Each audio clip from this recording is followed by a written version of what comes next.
हमारा टॉपिक चल रहा था फैक्टर्स अफेक्टिंग वैल्यू ऑफ जे। जे क्या कपलिंग कांस्टेंट को प्रभावित करने वाले कारक कौन कौन से हैं। तो हमने कल जो बात की थी वो जेमिनल कपलिंग के बारे में बात की थी। जेमिनल कपलिंग में हमने क्या देखा था कि जो कार्बन ना, एक ही कार्बन से दो अलग अलग एनवायरमेंट वाले हाइड्रोजन अटैच्ड हैं, तो उस तरह की जो कपलिंग है वो किस तरह से अफेक्ट होती है एनवायरमेंट से। आज हम बात करेंगे विसिनल कपलिंग। विसिनल कपलिंग में क्या होता है कि जो पास वाला कार्बन, एक ही कार्बन के ऊपर दोनों हाइड्रोजन नहीं रहते, जो हाइड्रोजन है वो अलग अलग कार्बन पर प्रेजेंट होती है। आप देख सकते हैं वाला एग्जाम्पल है, ठीक है। इसमें H और Hb क्या डिनोट कर रही हैं, ये जो हाइड्रोजन जिनकी हमें कपलिंग करनी है, ठीक है। सपोज कार्बन पर जो बाकी ग्रुप अटैच है हमने उसको क्या डिनोट किया, X और Y से डिनोट किया है। अब ये जो कपलिंग है HA और HB की, जो कि बिल्कुल नेबरिंग कार्बन के पास है, ये किसके ऊपर डिपेंड कर रही है, डायहेड्रल एंगल। अब नेक्स्ट क्वेश्चन अराइज होता है कि डायहेड्रल एंगल क्या होता है। आपने ये न्यूमैन प्रोजेक्शन फॉर्मूला देखा होगा जिसमें हम ब्यूटेन का फॉर्मूला लिखते हैं, उसी तरह से हम इस कंपाउंड का फॉर्मूला लिखने की कोशिश करते हैं। तो न्यूमैन प्रोजेक्शन फॉर्मूला जब हम इस कंपाउंड का लिखते हैं तो न्यूमैन प्रोजेक्शन फॉर्मूला कुछ इस तरह से आता है। यहाँ पे देखिए बाकी ग्रुप है XX और YY, जिसको मैंने डिनोट नहीं किया है, मैंने सिर्फ HA और HB को डिनोट किया है। तो HA और HB दोनों के बीच का जो एंगल है हम उसको क्या बोल रहे हैं, डायहेड्रल एंगल, ठीक है। तो this angle is called dihedral angle. जब हम कपलिंग कांस्टेंट और डायहेड्रल एंगल के बीच में ग्राफ ड्रॉ करते हैं तो ग्राफ कुछ इस तरह से आता है। आप ये देख सकते हैं ग्राफ को। इस ग्राफ से पता लग रहा है कि कपलिंग कांस्टेंट की वैल्यू सबसे ज्यादा कहाँ पर है। आप देख सकते हैं कपलिंग कांस्टेंट की हाईएस्ट वैल्यू क्या है, इस पोजीशन पर है। अब यहाँ पर जो डायहेड्रल एंगल है वो कितना है, यहाँ पर हम 0 माने तो 0 डायहेड्रल एंगल पर, और हम यहाँ जाए तो मैक्सिमम कपलिंग यहाँ है, तो यहाँ पर डायहेड्रल एंगल कितना है, ऑलमोस्ट 180 डिग्री। तो आप ये देखेंगे 180 डिग्री पर कपलिंग मैक्सिमम है, और यहाँ पर कितना है, 0 डिग्री पर कपलिंग मैक्सिमम है। बाकी आप देखिए, इमेजिन करिए कपलिंग कांस्टेंट जे की वैल्यू स्लाइटली नेगेटिव भी है, और ये जो बॉन्ड एंगल है कितना है, 80 to 100 के बीच में। आप देख सकते हैं कपलिंग कांस्टेंट की वैल्यू स्लाइटली नेगेटिव आ जाती है, मींस ऑलमोस्ट 90 डिग्री के आसपास जो कपलिंग कांस्टेंट है उसकी वैल्यू है नेगेटिव, ठीक है। कपलिंग कांस्टेंट की वैल्यू इंक्रीज होने लगती है 90 डिग्री के बाद 100, 120, 140, 180 डिग्री। जैसे जैसे एंगल बढ़ रहा है कपलिंग कांस्टेंट की वैल्यू जो है बढ़ रही है। तो या तो कपलिंग कांस्टेंट की वैल्यू 0 पर ज्यादा है या मैक्सिमम 180 पर है। 0 के बाद जैसे जैसे हम 90 डिग्री तक आते हैं, आप देख सकते हैं 90 डिग्री तक आ रहे हैं तो ये ग्राफ डाउन जा रहा है, यानी कपलिंग कांस्टेंट की वैल्यू कम हो रही है। और 90 डिग्री के बाद ये कपलिंग कांस्टेंट की वैल्यू इंक्रीज होनी चालू हो रही है, ठीक है। तो आप इसको लिख सकते हैं आप easily. So when the dihedral angle is 0 degree or 180 degree, we observe largest value for the coupling constant. The value of J is slightly negative when the dihedral angle is 90 degree. When the dihedral angle is 0 degree and 180 degree, largest value for the coupling constant is obtained. ठीक है, तो आप देख सकते हैं this is the, इसका हम दो तरह से फॉर्मूला ड्रॉ कर सकते हैं, गाउस फॉर्मूला और एंटी फॉर्मूला। गाउस फॉर्मूले के अंदर क्या होता है कि दोनों, ये वाला फॉर्मूला गाउस फॉर्मूला है, अगर मैं इसका एंटी फॉर्मूला ड्रॉ करती हूँ तो एंटी में क्या होता है, दोनों जो हाइड्रोजन है वो जस्ट एक दूसरे के अपोजिट आ जाएंगे। दिस इज द HA और HB कैसे होगी, just opposite. So HB this is just opposite, so this is the anti conformation. ये वाला कन्फॉर्मेशन GAUCH, इसको हम गाउस कन्फॉर्मेशन कहते हैं। सेकेंड जो है एंटी, इसमें आप देखेंगे कि बॉन्ड एंगल कितना है, एक दूसरे से लार्जली ग्रेटली सेपरेटेड है, यानी 180 डिग्री एंगल है। तो एंटी के अंदर जो है मैक्सिमम जे की वैल्यू होगी। So for signal for Gauss proton the value of J varies from 2 to 4 CPS, and that for anti proton the coupling constant varies from 5 to 12 CPS। तो यहाँ पर कपलिंग कांस्टेंट जे का मान कितना है, जे की वैल्यू है 2 to 4 CPS, 2 to 4 CPS cycle पर सेकंड। और अब हम एंटी के बारे में बात करते हैं तो एंटी की वैल्यू कितनी थी, 5 to 12। The value of J for this 5 to 12 CPS cycle पर सेकंड। तो आप देख सकते हैं कि जे की वैल्यू किसके ऊपर डिपेंड कर रही है, डायरेक्टली डायहेड्रल एंगल के ऊपर डिपेंड कर रही है कि दोनों जो नेबरिंग या पास वाले हाइड्रोजन एटम है उनकी जो उनके बीच में बॉन्ड क्या है। एंड सेकेंड एग्जाम्पल ले सकते हैं हम प्रोपेन का। जो प्रोपेन का जो गाउच है उसकी वैल्यू है 7.2। अगर हम प्रोपेन का स्टडी करते हैं तो प्रोपेन का हम दोनों स्ट्रक्चर बना सकते हैं, गाउच और एंटी। प्रोपेन के गाउच कंफर्मेशन की जो वैल्यू है जे की कपलिंग कांस्टेंट की, इट इज 7.2 साइकिल पर सेकेंड। और उसी तरह से अगर प्रोपेन का हम एंटी देखते हैं, एंटी कन्फर्मर, तो एंटी कन्फर्मर के लिए जो वैल्यू है 6.4 समथिंग, 6.4 CPS। तो आप इजीली देख सकते हैं किस तरह से डायहेड्रल एंगल के ऊपर कपलिंग कांस्टेंट की वैल्यू डिपेंड कर रही है। नेक्स्ट है लॉन्ग रेंज कपलिंग।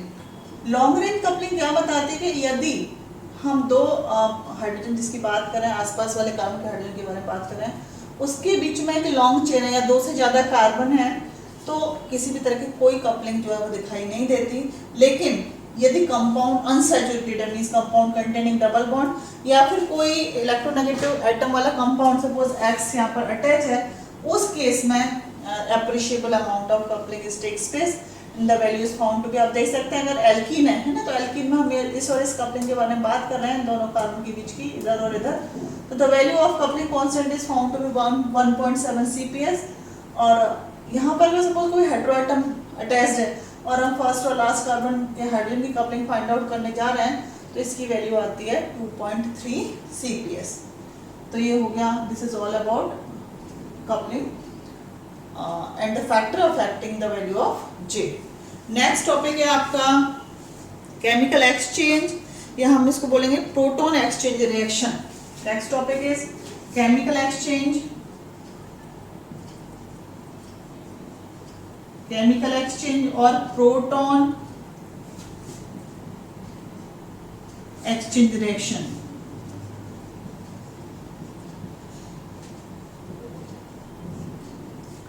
जैसा कि नाम से पता लग रहा है कि यहाँ पर किसी तरह का कुछ एक्सचेंज हो रहा है, प्रोटॉन एक्सचेंज रिएक्शन। अगर हम NMR स्पेक्ट्रा लेते हैं, सपोज एक्वस एसिटिक एसिड है ना, एक्वस एसिटिक एसिड।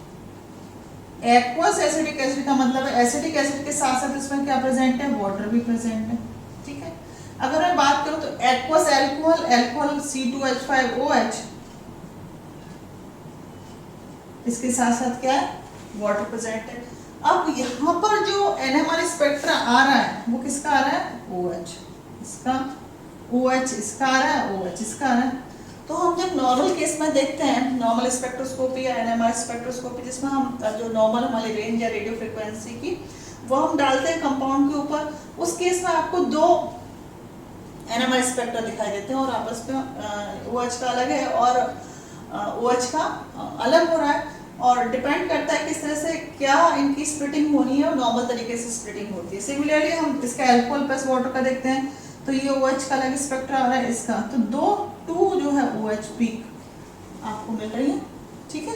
यह जहाँ पर कपलिंग हो रही है तो वहाँ पर कपलिंग होगी। लेकिन अगर आपने, ठीक है, दो अलग अलग रेडियो फ्रिक्वेंसी पर ये स्पेक्ट्रा लिए हैं, ठीक, और स्पेक्ट्रा कौन सा, वो रेडियो फ्रिक्वेंसी कैसी है, जो हाई इंटेंसिटी वाली रेडियो फ्रिक्वेंसी ली है, उस केस में क्या होगा कि प्रोटॉन का एक्सचेंज इतना फास्ट होता है कि दो जो OH आपको NMR स्पेक्ट्रम में पीक दिखाई दे रही है उसकी जगह आपको एक ही पीक दिखाई देती है।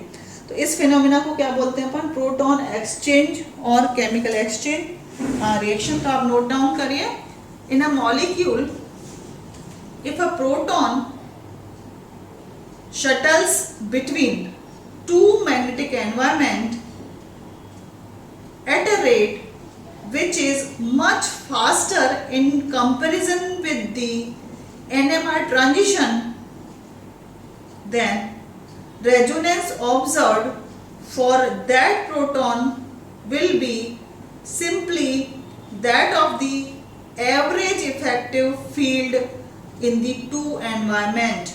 क्या समझ में आया?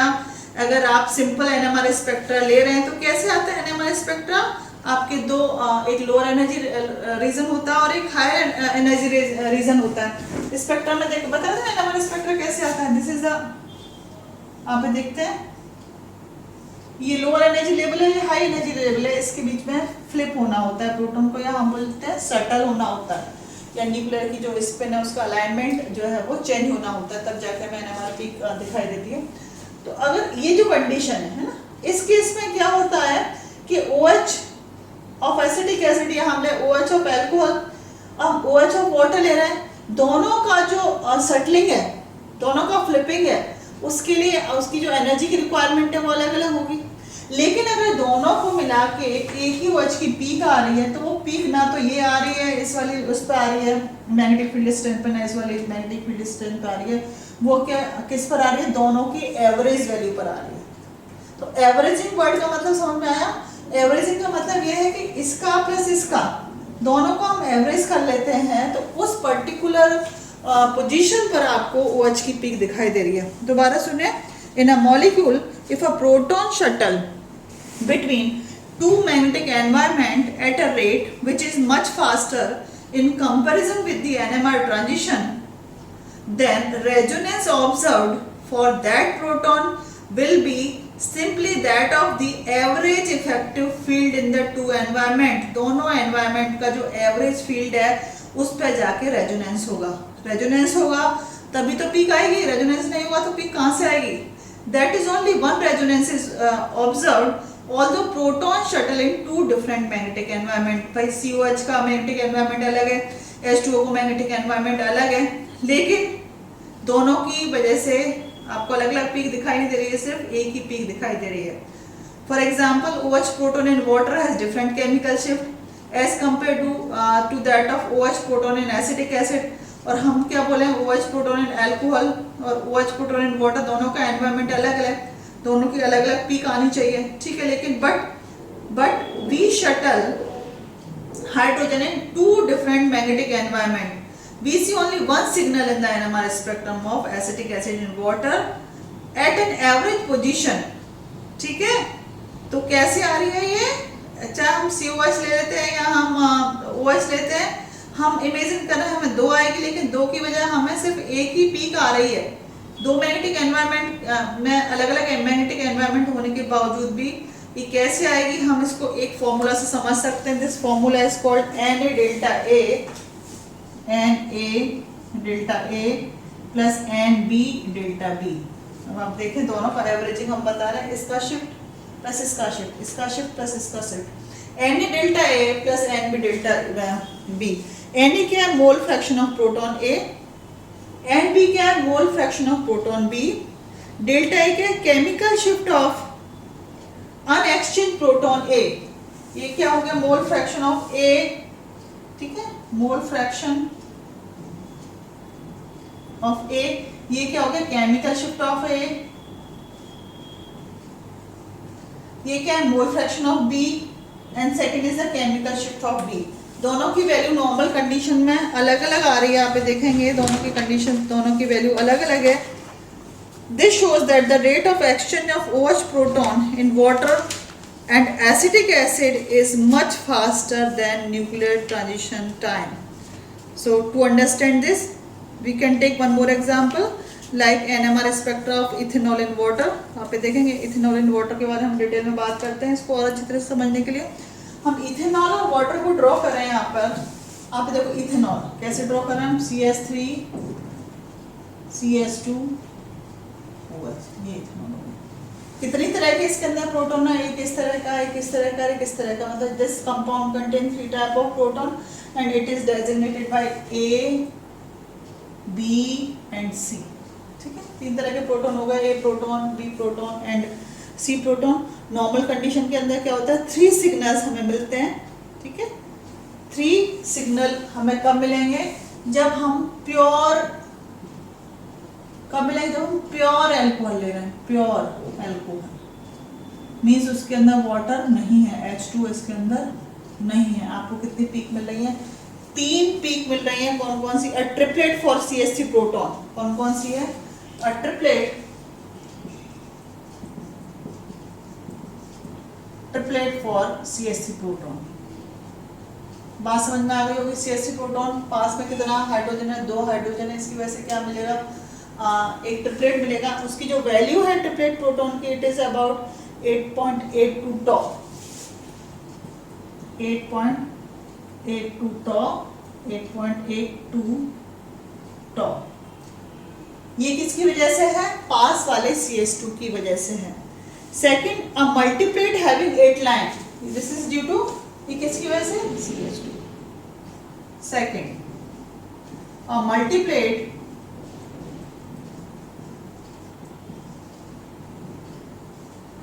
Having 8 lines.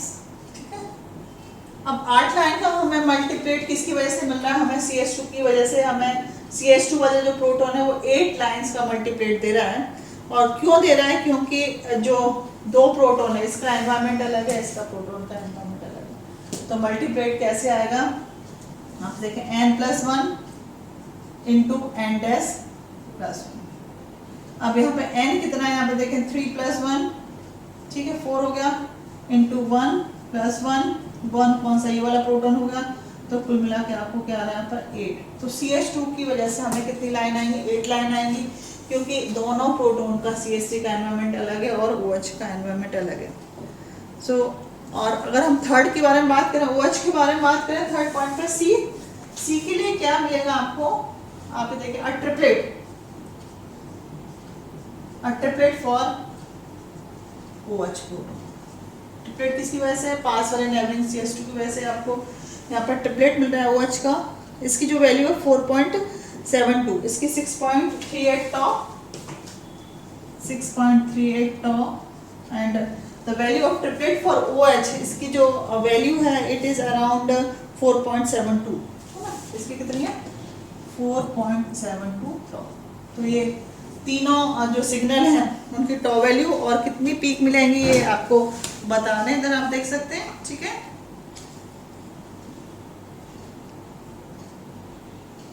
clear? So if we scan the spectrum of ethyl alcohol containing water, the OH signal appear as a singlet and its coupling with adjacent CH2 does not takes place. Water के साथ लोगे तो क्या होगा? आपको singlet मिलेगा, और जो एडजेसेंट CH2 के साथ जो कपलिंग हो रही है वो नहीं होगी। क्यों होगी? क्यों नहीं होगी? Due to fast exchange between hydrogen of alcohol and hydrogen of water. तो यहाँ पे एक्सचेंज किस किस के बीच में हो रहा है? हाइड्रोजन, किस किस का हाइड्रोजन एक्सचेंज हो रहा है?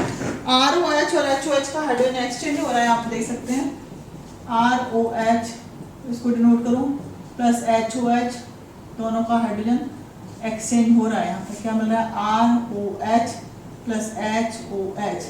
इनके एक्सचेंज की वजह से, फास्ट एक्सचेंज की वजह से जो आपको मल्टीप्लेट दिखाई दे रहा था, मल्टीप्लेट दिखाई न देके आपको क्या दिखाई दे रहा है? आपको एक सिंगल पीक दिखाई दे रही है।